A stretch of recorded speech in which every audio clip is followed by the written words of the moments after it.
different, and that was, what I kept on saying. Why people say that you want to say no. I have a responsibility, to keep Nigeria, not Nigeria. And as far as I'm concerned, that is my attitude, and I won't. But if from the situation gets to this stage, when I have to choose between allowing the breakup, or happy to to stop it physically. I know where my responsibility is because of my loyalty, love and loyalty to the country. Before I go further, it is paramount that you search for this video. It is a recent interview of Gowon based on what is happening in Benue and what has happened in the past. And he was interviewed so that we can know where the problem of Nigeria started from. But I want to, make a commentary on this.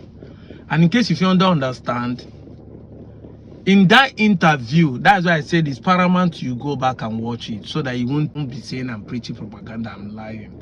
You watch it.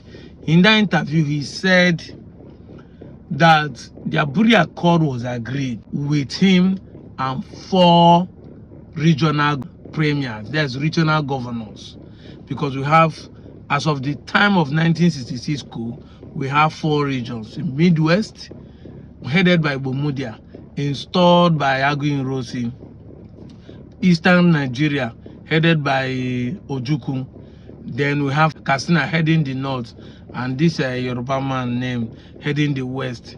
Now these 4 people were with him in Aburi, and they agreed, signed the document for regional government, what people are calling today restructuring and resource control.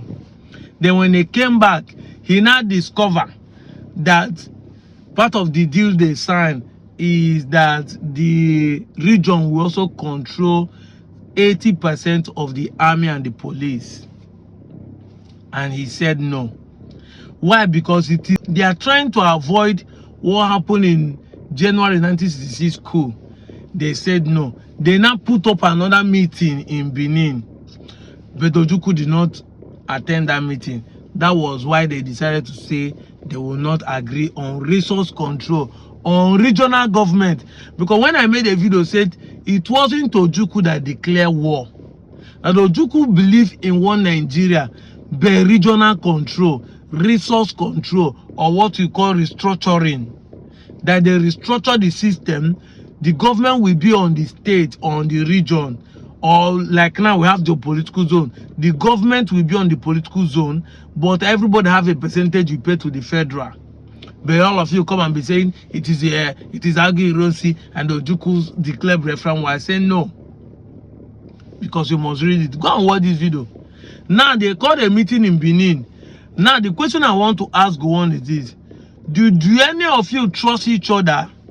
And you took the meeting first of all to Aburi in Ghana, and the president of Ghana was in that meeting where you signed the agreement. That is the problem. And you want Ojukwu to come to Benin so that he will be killed the way they killed Agu Rosi and a friend in Ibadan. That is what we are talking about. Ojukwu wouldn't have agreed. Now that you have said that you are not interested in the Aburi Accord, why do you expect him to go there? It is high time many of us begin to see that there is a problem created by the North because they want power by all means. The revenge, according to them, because they see it as an Igbo coup, is still in their mind. But the truth is this: if Gowon has heeded to the resource control, to restructuring, look at what is happening in Benue today. Assuming he went ahead to create a state because he said in one of the newspapers that he will create a core Igbo state in order to fragment and disenfranchise and reduce the Igbo state, the Igbo's population, which he succeeded. He created the 2 states, Imo and Anambra, and cut out Benue and cut out, which is Old Gongola, cut them out, cut River State out.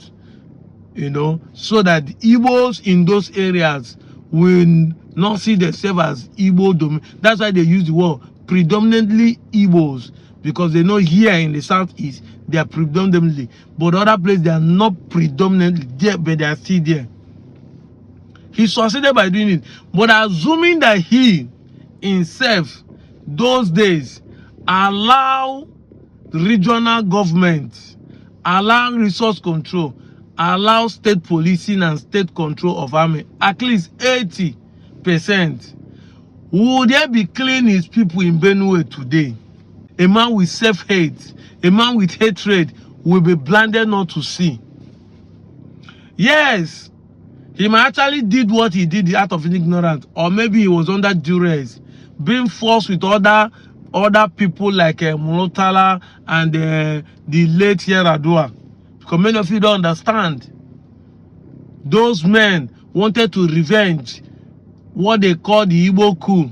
And that's why they went on rampage. I killed more than 30,000 Igbos in the north, civilians, and sent over 100,000 back to the east. That is the truth. It's verifiable. Go and find the newspaper. Go and find the document. The Aburi Accord is verifiable. All these things I'm telling you, can find them and read. I'm not interested in trying to make research and post them, because I've been posting some of these things. Go back to my old videos and you see them. Make a research by yourself.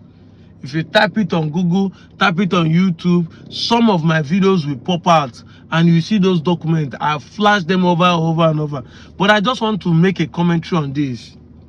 If Gowon has yielded as of 50 years ago, wouldn't his people be able to prevent what is happening today in Benue? Wouldn't the Plateau people be able to prevent what is happening today in Plateau? Wouldn't the North Central be able to prevent what is happening today in the North Central? Nasarawa is taken. Taraba is gone. I mean the Northeast. Taraba, Meduguri, Yobe. They are gone. Their lands are taken. Millions of Nigerians are in IDP, displaced. People have been killed over 1 week now, or 2 weeks. More than 1,000 people have died. You might hate the Igbos. Like I always say, you might hate them. But I keep saying, they have been the one who wanted to see Nigeria move forward. They have been the one who saw tomorrow and start talking about how to make the government work. Imagine we are doing restructuring. I'm not even talking of resource control, which will make us have percentage of our crude oil and other things to control. But at least the state policing and the military might, we're the one recruiting. Will people be coming and be killing our people in our bushes? The insurgency, will it have lasted in Meduguri? Will it have lasted? Because if I'm saying you think it's just about the Igbos, what of those places in the West, where the Fulanis are coming to kill people and claiming land, instituting Sharia law, would it have lasted? No, you could not see it. You are blinded. Igbo people want to dominate because of crude oil. You are looking at the crude oil, yet they are killing you in your places. You not get crude oil, they kill you. It's not only crude oil they wanted. They also want your land. That your land they call full basket of Nigeria. They want it. And they're killing you in the numbers. But if all of you have supported those few years back ago, your fathers have supported, they did not see hatred against Igbo. They did not run with the propaganda that Igbo want to dominate. Today, your land would have been safe. You'll be planting and be a true full basket of Nigeria. You could not see it. They could not see it. They believe false, lies. Now all of you are going up and down, playing the video of Nnamdi Kanu. He won us. He won us. Didn't Ojukwu also warn you people indirectly? I'm out of here, Joe.